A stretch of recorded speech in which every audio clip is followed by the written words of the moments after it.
Hey guys, Puneet here from Coach. This is video number 9 of step 1 of the advanced chord series called as everything about 7th chords.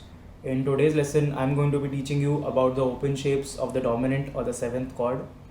So just before we get into the lesson, I would like to request you to check out the other lessons of this series as well if you like this. The link to this is in the description below. Also, if you wish to support me and you think I'm helping you in your guitar journey, do check out my original music. Streaming and downloading really helps me in a big way. So coming to the topic at hand, as I've said before, we are going to be learning the open shapes of the dominant of the 7th chords. So a quick revision of the previous 5 videos regarding dominant chords. The concepts that we have learned is that the 5th chord of a major scale is the diatonic 7th or the diatonic dominant chord in a major scale.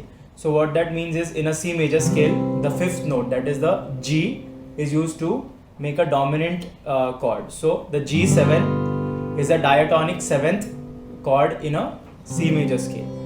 And the second very important concept is that the 5 resolves to 1. This is the basis of entire Western music theory. So 5 to 1 resolution is very, very important.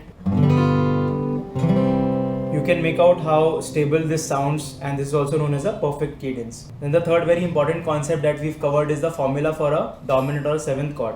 So it is 1, 3, 5 and flat 7.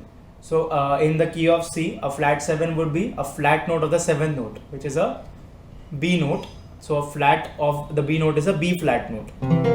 So what this means is that when you have to add a dominant extension to any major chord, you have to add one note lower than the root note. So because B flat is one whole step down from the C. Similarly, if we have to do it to the G major chord, we have to add one note lower than G, which is an F note. So we have to add the F note to the G major chord to make it a G dominant chord, and so on and so forth. Coming to the actual shapes, we are going to use the same concept that we did for open major 7 chords, which is the caged system. So let's start off with a C chord. So adding a 7th note would be adding a B flat note. So B flat note is found here, which is the 3rd fret of the 3rd string. So the shape becomes like this. And the tabs that you're seeing on the screen are the fretted notes on strings 6 through to string number 1, and X means mute. And in this shape, it's best to not play the 6th string and the 1st string. Just play the middle 4 strings, that is 5, 4, 3 and 2. So this is the C7. Then coming to the next chord, which is the A. The A major is like this. Now if you have to make a 7th from this, as I said, you have to add one note lower than A, which is the G note. So the G note, as you know, is the open 3rd string, and there's also a G note here, which is the 3rd fret of the 1st string. So we have two shapes for the A7 shape. This is one, and this is the second one. Then coming to the next shape, which is the G shape. So again, we have to add one note lower than the G, which is the F note. So you have to add the F note to the G major chord. So normally we hold G major like this. So now F note is available on the 3rd fret of the 4th string and the 1st fret of the 1st string. So you can play it in 3 different ways. So this is the first shape. You can also add a D note over here instead of the open B string. So this is the 3rd fret of the 2nd string. So it would sound like this. And then there is one more shape which is adding this note over here, which is the 3rd fret of the 4th string. So this is one of my favorite shapes. So these are the 3 shapes of the G7. Then the next chord is the E. So one note lower than the E is the D. So you have to add the D note to the E major chord. And as you know, the 4th open string is the D string. We also have a D note over here, which is the 3rd fret of the 2nd string. So there are 2 shapes for the E7 chord. One is this one, and the other is. Then going on to the next chord, which is the D. So to the D major, we'll have to add one note lower than the D, which is the C note, to make it a D7. So this is what it will sound like.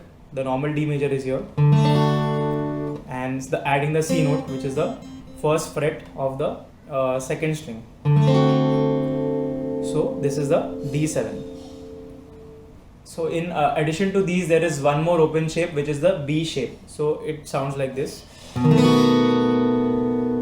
So again, it's a very, very commonly used chord and really sounds very lush. So these are the open shapes for a dominant chord. Now it's very important to understand what gives the dominant chord its very tense and very typical sound. So this is known as a tritone, and this is very important to get the sound of a dominant. And that is why from the shapes that we have learnt, only the ones that have this tritone interval will sound like a dominant chord. Otherwise, the sound gets a little mellowed. So this is a very important part of the seventh chord, the tritone interval. And this is also very important later on when I teach you something called as tritone substitution, which is a very, very important concept. So the best exercise in my opinion to learn dominant chord shapes is the 12 bar blues. And for those of you who have no idea what 12 bar blues is, don't worry, it's really easy. So what we do here is simply we take 3 chords from a major scale, that is the 1, 4 and the 5, which as you all know are all the 3 majors of a major scale. So in the G scale, that means it is G, C and D.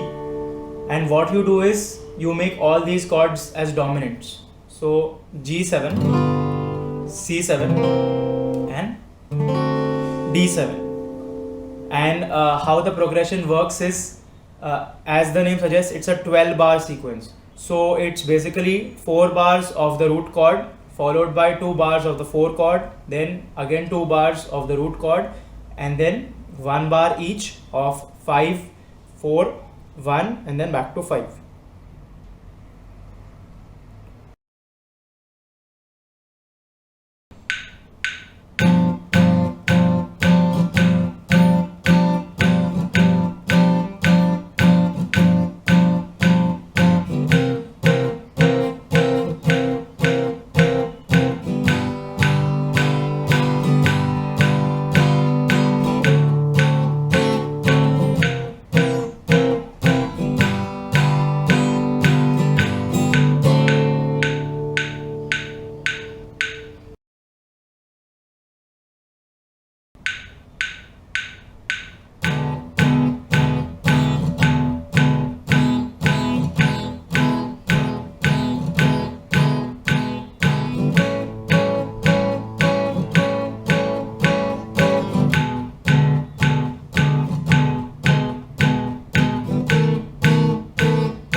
So that's it for today's lesson. I hope you've understood everything that I've taught you and that you found it useful. In case you have any doubts, please feel free to ask me in the comment section and I'll be very happy to reply. If you've understood everything, do move on to the next video.